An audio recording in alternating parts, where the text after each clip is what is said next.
자, 지금부터 5번 슬라이드를 하도록 하겠습니다. 5번 슬라이드는요.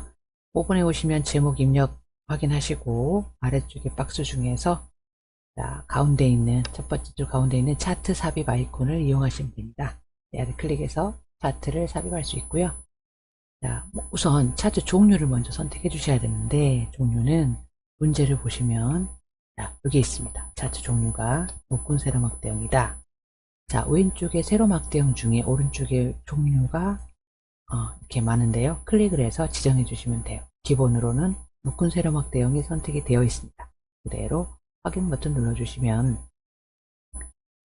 자, 그럼 엑셀 데이터 입력 창이 나오는데요. 이 엑셀 데이터 입력 창에서는 입력을 하실 때 어떻게 입력하시느냐, 문제에 나와 있는 그대로 입력해 주시면 돼요. 위치 개의치 마시고.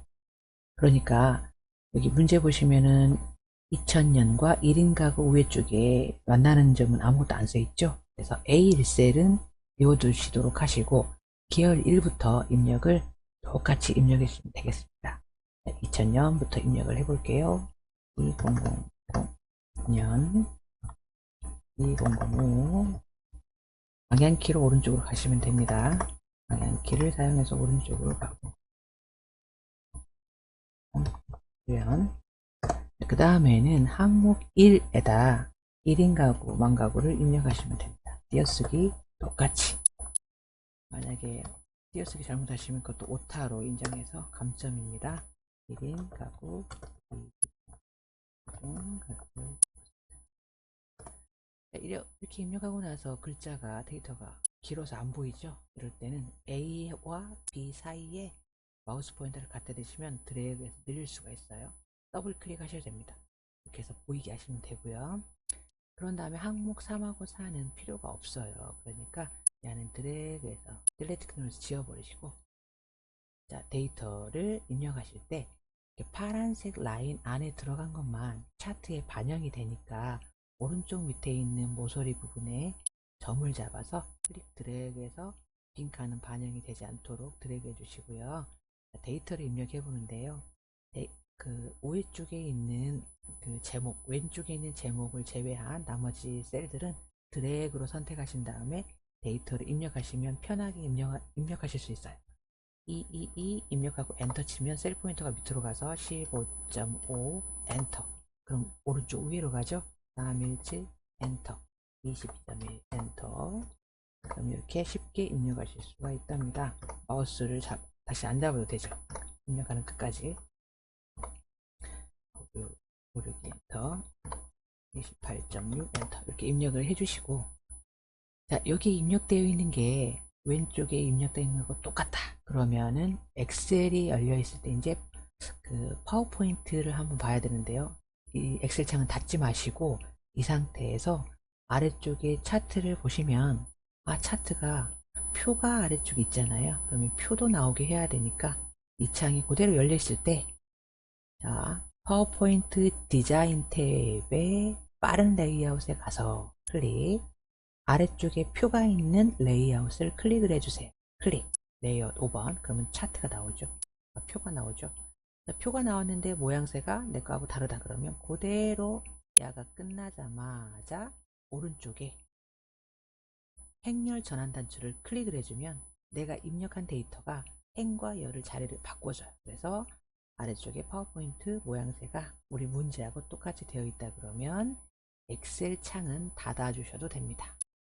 엑셀 창이 닫혔을 때는 행렬 전환 단추를 사용할 수 없기 때문에, 그러면 다시 데이터 편집 창을 클릭을 해서 다시 열어주시고 나서 엑셀 창이 뜨거든요. 떴을 때 행렬 전환을 눌러주시면 돼요. 그죠? 자, 그러면 눌러졌으니까 가입표로 닫아주시고, 자, 그 다음에 이제 왼쪽에 있는 문제를 봐가면서, 자, 입력이 다 됐으면 여기 위에 있는 묶은 세로막 대형 옆에 차트 전체 글꼴 설정을 먼저 하셔야 돼요. 자, 글꼴이 도둠의 16포인트는 차트 전체를 말합니다.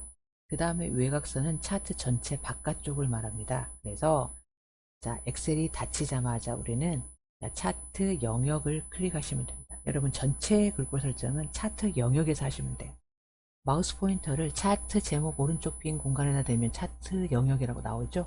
이때 클릭하셔서 홈 탭에 가서 글꼴 설정합니다. 도둠 탭 16포인트 엔터.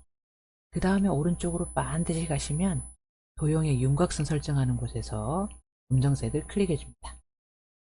검정색이 잡혀 있으니까 앞쪽을 클릭해도 되겠죠. 그 다음에 외곽선까지 끝났으면 자, 왼쪽에 있는 세부 조건을 하시면 되겠습니다. 세부 조건 같은 경우는 순서대로 하시면 되는데요. 차트 제목부터 한번 해보도록 할게요. 차트 제목을 하려면 차트 제목을 선택하셔야 돼요. 차트 제목을 클릭 선택하신 다음에 홈 탭에 글꼴 먼저 할게요.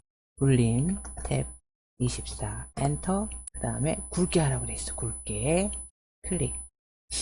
그 다음에 채우기 색깔은 오른쪽에 이 그리기 그룹에 있는 이 도형 채우기잖아요. 채우기에 가서 흰색 클릭. 테두리도 하라고 했네요. 테두리 하라고 하면 내가 지금 검정색을 잡고 있기 때문에 야 오른쪽에 있는 거 클릭하지 마시고 왼쪽에 아이콘을 클릭하면 바로 검정색이 들어가요. 그 다음에 그림자는 바로 밑에 도형의 효과가 있네요. 도형 효과에 가서 그림자. 우리 그림자는 바깥쪽 그림자 문제만 나와요. 바깥쪽 그림자. 여기서도 오프셋 오른쪽이다 그러면 바깥쪽 그림자 중에 오른쪽에 있는 그림자에 마우스 포인터 갖다 대시면 풍선도 말로 오프셋 오른쪽 나오죠. 그때 클릭해주면 그림자까지 다 들어갔어요. 그러면 제목 글씨만 바꿔주시면 되겠네요. 마우스 포인터가 I자인데 띄어쓰기가 됐으니까 3번 클릭 클릭 클릭 클릭 해서 바로 바꿉니다. 1인 가구의 규모와 성장일까요? 네. 성장세 쓰셨으면 제목은 끝났습니다. 이번에는 제목이 끝났으면 차트 영역 하시면 되겠죠. 차트 영역이라고 하면 차트 전체를 말합니다. 차트 전체가 지금 노란색으로 되어 있죠. 차트 영역색 노란색, 그림 영역 흰색 하겠습니다. 차트 영역은 아까처럼 제목 오른쪽 빈 공간을 클릭 선택하시면 차트 영역 나오죠. 바로 차트 영역이 클릭이 선택이 되시면 우회 쪽에 도형 채우기에 가서 표준색 중에 노랑이라는 풍선도움을 보시고 클릭. 그 다음에 그림 영역 흰색이니까 그림 영역 찾아야 됩니다. 그림 영역은 막대 그래프 사이에 빈 공간을 말합니다. 나를 클릭하시면 차트가 그림 영역이 선택이 되어 있죠. 여기가 바로 그림 영역인데요. 클릭 선택이 됐을 때 다시 사각형이라고 도형이라고 생각하시고 도형 채우기에 가서 흰색 클릭해 주시면 흰색으로 됐죠.